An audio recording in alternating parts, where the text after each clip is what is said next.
cheerful viewers. After attending a fun-filled Midsummer Moon Festival with some gregarious Potawatomi First Nation citizens, you can delight them by saying Winnet. That means it's good in Potawatomi language.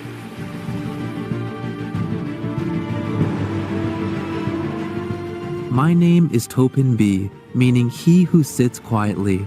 Learning traditional songs and dances from the elders is a great way to foster loving relationships among different generations and to preserve one's cultural heritage.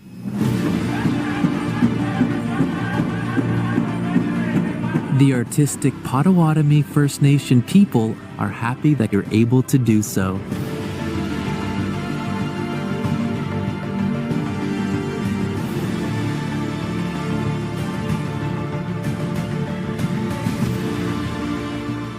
May your life be enriched by many beautiful moments of happiness and laughter shared with loved ones under heaven's benevolent watch.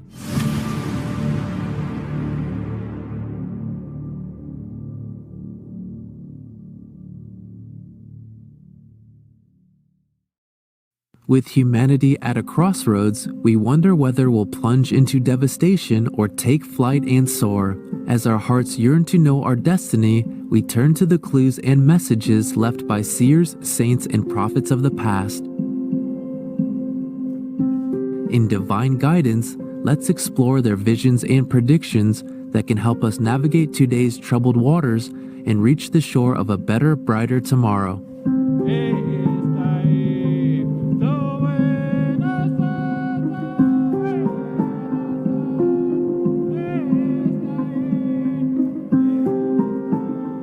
More than 1,000 years ago, along the Atlantic Ocean on the northeast coast of today's Canada and United States, lived a collective group of First Nations people called the Anishinaabe. Though commonly translated as original man or the good humans, the word Anishinaabe can also mean spontaneous beings.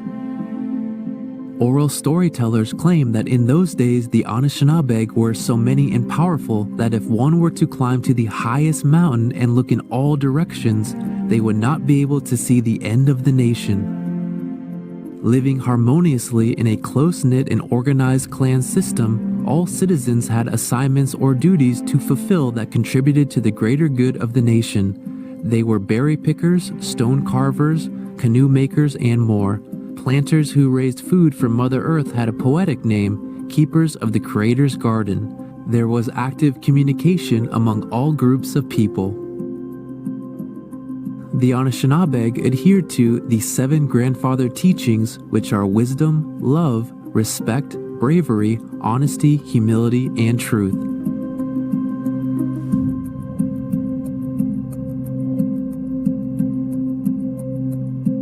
They also believed that each species of living being has a Manitou, or spirit, that oversees their movements and presence on Earth. The Anishinaabe First Nation is comprised of several subgroups, including the Ojibwe, Chippewa, Saulteaux, Nipissing, Mississauga, Odawa, and Potawatomi. They share a common language and cultural heritage. Additionally, the Anishinaabe people have intermarried with other indigenous nations over time, resulting in groups like the Oji Cree and Métis. For at least 600 years, a prophecy has been passed down through a lineage of the Anishinaabe keepers that predicts the future of their own people as well as the fate of the light-skinned race, leading all the way to the end of the world and the possible emergence of a new world. It's called the Seven Fires Prophecy.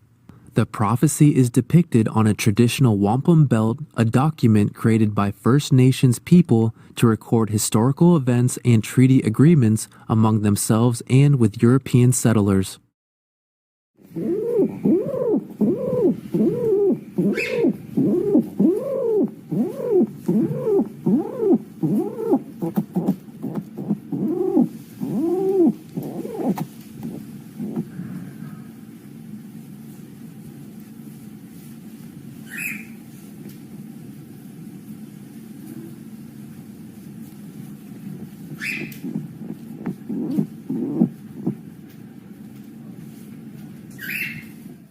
The Honorable Edward Benton Benet, also known as Bedwewidun, a spiritual teacher of the Ojibwe First Nation, is often credited with bringing forth the prophecy through his publication of the Mishomis book, The Voice of the Ojibwe, in 1988. Mishomis is an Ojibwe word for grandfather. Since then, the message has been gaining increased interest because all of the 7 prophecies appear to have been fulfilled in one way or another. According to the Mishomis book, The Voice of the Ojibwe, the prophecy came in a time of peace and abundance, when one day 7 prophets appeared out of the Atlantic Ocean and visited the Anishinaabe, instructing them to prepare for a great calamity that would befall their land and people. Each prophet gave them a fire or a prophecy pertaining to an event that would happen at a particular time in the future. Thus, the messages of the 7 prophets are called the 7 fires. The first 3 prophets told the Anishinaabe that they must migrate west, away from their home on the northeastern coast to a new land where food grows on water. If they did not, they would face destruction. The prophets told the people to follow their sacred migis, a shell used in spiritual ceremonies, and it would lead them to the chosen ground. Heeding their advice, around 900 AD, some of the Anishinaabe began moving west, an event known as the Great Migration.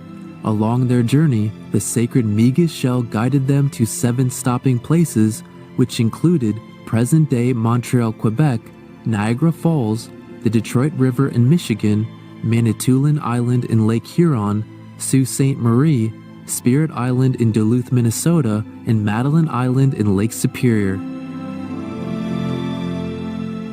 Once the Anishinaabe discovered minomen, or wild rice, an edible grain that grows out of the Great Lakes and surrounding freshwater sources, they knew instinctively that they had found the food that grows on water as foretold by the prophecy. It's said that it took them 500 years to complete the journey and settle in the Great Lakes region of North America. Madeline Island became the spiritual and economic center of the Anishinaabe Nation. At its peak, an estimated 10,000 First Nations people are said to have resided on the island.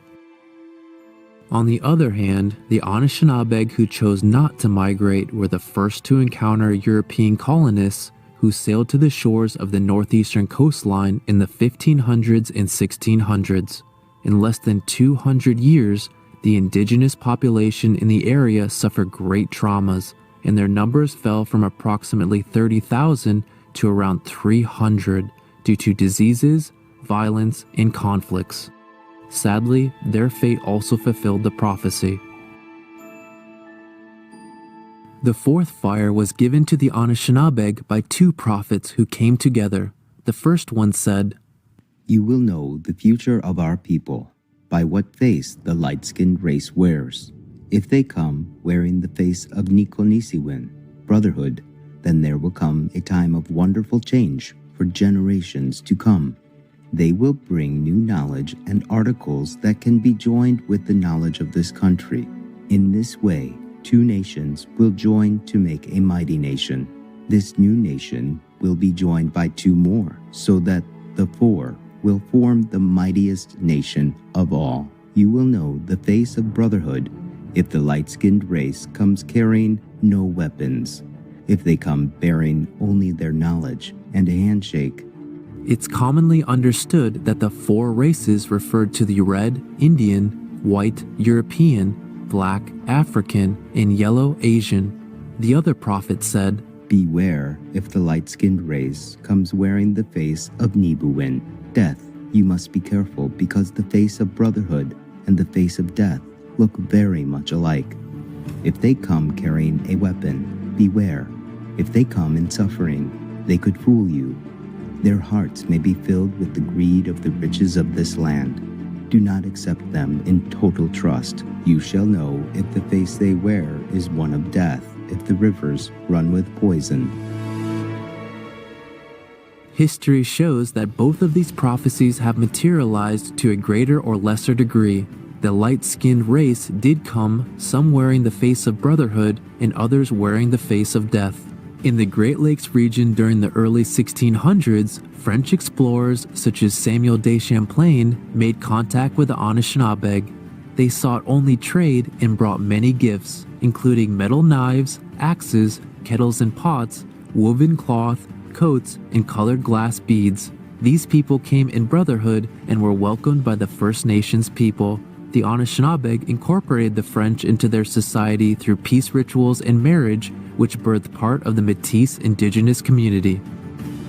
However, the Anishinaabe on the northeast coast met new settlers wearing a completely different face. As the prophecy foretold, their rivers did run with poison, with what experts now believe to be leptospirosis, a zoonotic disease that arrived with the ships. The poison claimed countless indigenous lives.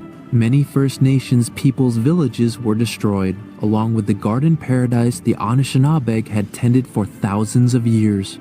Thus, both sides of the fourth prophecy were fulfilled.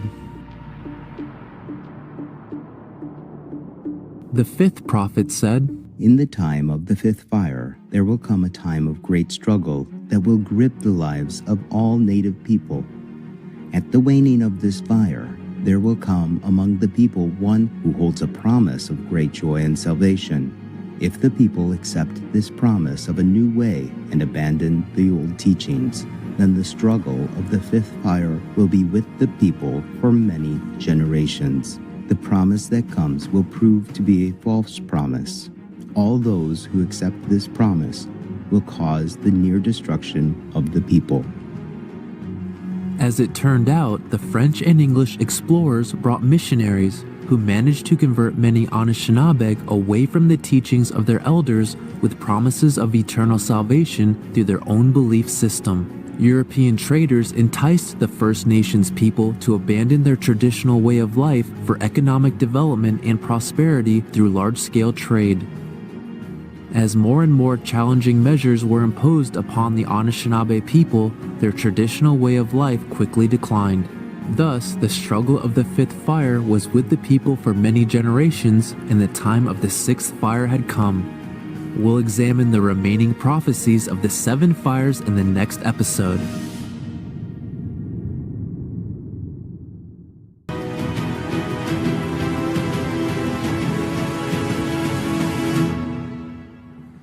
Respectful viewers, it's been a pleasure to have you with us today. Please join us again next week for more North American First Nations prophecies, the seven fires, the rainbow warriors, and the rise of the phoenix.